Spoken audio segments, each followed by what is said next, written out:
Sejumlah perusahaan Jepang yang berbisnis di ASEAN melaporkan investasi langsung asingnya di negara anggota ASEAN mengalami tren penurunan. Melalui dialog, ASEAN berkomitmen akan memperbaiki lingkungan investasi seperti kualitas sumber daya manusia, meningkatkan digitalisasi hingga green energy.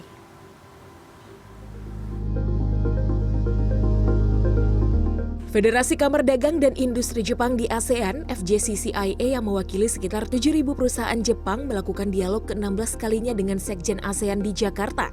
Ketua FJCCIA Takeru Sawamura mengatakan terjadi penurunan nilai Foreign Direct Investment (FDI) Jepang di kawasan ASEAN sebesar 10-15% pada tahun 2023 dibandingkan tahun sebelumnya.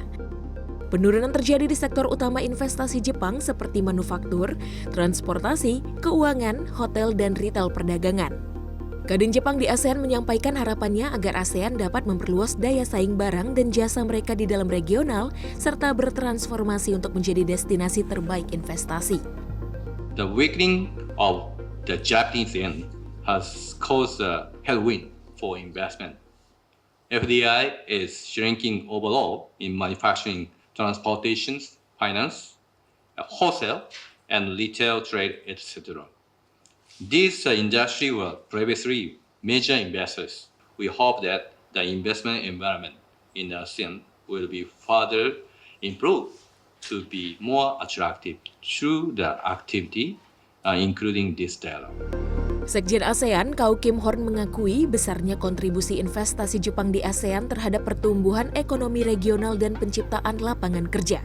Jepang menjadi investor terbesar keempat bagi ASEAN yang telah berperan meningkatkan inovasi dan teknologi di industri. Sekjen ASEAN akan mengajak negara anggota ASEAN untuk melakukan perbaikan dalam lingkungan investasi meskipun diadang sejumlah tantangan eksternal ekonomi global, agar ASEAN tetap menjadi negara yang atraktif di mata investor asing. One, I would like to say that the issue of human resource development, capacity building, training, particularly we talk about technical vocational training. And of course, as now ASEAN working toward finalization on the negotiation on the ASEAN Digital Economy Framework Agreement, DEFA, by the next year we expect to conclude roughly about 50%. The remaining 50% will be next year.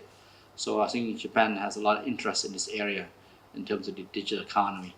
And that's where we need to focus on training, particularly to have the digital skills, to have reskill, upskill of our people in ASEAN.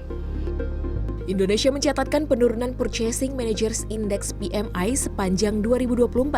Artinya, kinerja manufaktur Indonesia menunjukkan perlambatan yang terdampak guncangan resiko global.